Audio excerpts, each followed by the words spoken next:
നമുക്ക് എറണാകുളത്തേക്ക് പോകാം. കൊച്ചിയിൽ നിന്ന് അമൽനാഥ് പാടിച്ചാൽ കൂടി ചേരുന്നുണ്ട്. Amal, good morning.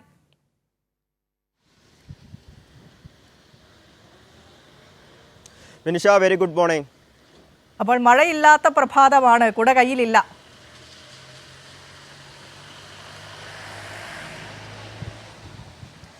അതെ, ഇപ്പോൾ മഴ മാറി നിൽക്കുന്നു എന്ന് തന്നെ പറയേണ്ടിയിരിക്കുന്നു. പക്ഷേ കഴിഞ്ഞ ദിവസം രാത്രിയിൽ അടക്കം തുടർച്ചയായ മഴ തന്നെയാണ് എറണാകുളം ജില്ലയിലുണ്ടായിരുന്നത്. ആ മഴ ഇന്ന് പുലർച്ചെ വരെ തുടരുന്ന ഒരു സാഹചര്യം കൂടിയായിരുന്നു. പക്ഷേ ഇപ്പോൾ മഴ അല്പം മാറി നിൽക്കുന്നു എന്നത് വലിയ ആശ്വാസകരമായ ഒരു കാഴ്ചയാണ്. നിലവിലിപ്പോൾ എറണാകുളം ജില്ലയിൽ യെല്ലോ അലേർട്ടാണ് ഉള്ളത്. ഇടിമിന്നലോട് കൂടിയ മഴയ്ക്ക് സാധ്യതയുണ്ട് എന്ന മുന്നറിയിപ്പ് അടക്കം നിലവിൽ ലഭിച്ചിട്ടുണ്ട്. ഒപ്പം തന്നെ 40 കിലോമീറ്റർ വേഗതയുള്ള കാറ്റിനും സാധ്യതയുണ്ട് എന്ന രീതിയിലുള്ള മുന്നറിയിപ്പുകളാണ് നിലവിൽ ലഭിച്ചിരിക്കുന്നത്.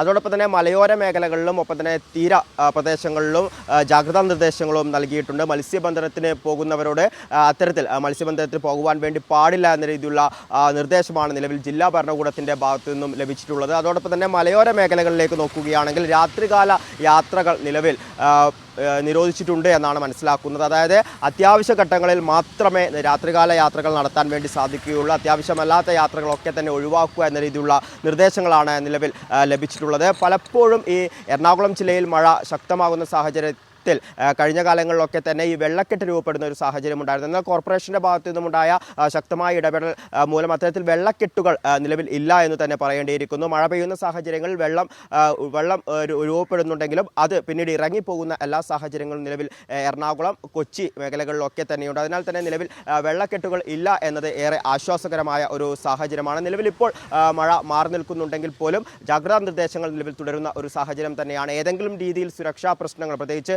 വീടുകളിൽ തീരപ്രദേശ മേഖലകളിലൊക്കെ ഉള്ളവർക്ക് ഇത്തരത്തിൽ സുരക്ഷാ പ്രശ്നങ്ങൾ ഉണ്ടെങ്കിൽ അവിടെ നിന്നും മാറിപ്പോകുവാൻ അല്ലെങ്കിൽ അത് അധികൃതരെ അറിയിച്ച് അവിടെ നിന്നുള്ള മാറുവാനുള്ള എല്ലാ സജ്ജീകരണങ്ങളും ഒരുക്കിയിട്ടുണ്ട് എന്ന രീതിയിലുള്ള നിർദ്ദേശങ്ങളും നിലവിൽ ഇപ്പോൾ ഭരണകൂടത്തിൻ്റെ ഭാഗത്തു നിന്നും ലഭിച്ചിട്ടുണ്ട്. അത്തരത്തിൽ ജാഗ്രതാ നിർദ്ദേശങ്ങൾ തുടരുന്ന ഒരു സാഹചര്യം തന്നെയാണ് നിലവിലുള്ളത്. എങ്കിലും ഇന്ന് രാവിലെയോടുകൂടി എറണാകുളം ജില്ലയിൽ മഴ മാറി നിൽക്കുന്നു എന്നത് വലിയ ആശ്വാസകരമായ കാര്യം കൂടിയാണ്. വിനിഷ, ശരി, താങ്ക് യു. അമൽനാഥ് പാടിച്ചാലാണ് എറണാകുളം ജില്ലയിലെ പൊതുവെയുള്ള കാലാവസ്ഥയുടെ വിശേഷങ്ങളും വിശദാംശങ്ങളും ഒക്കെ പങ്കുവച്ചത്.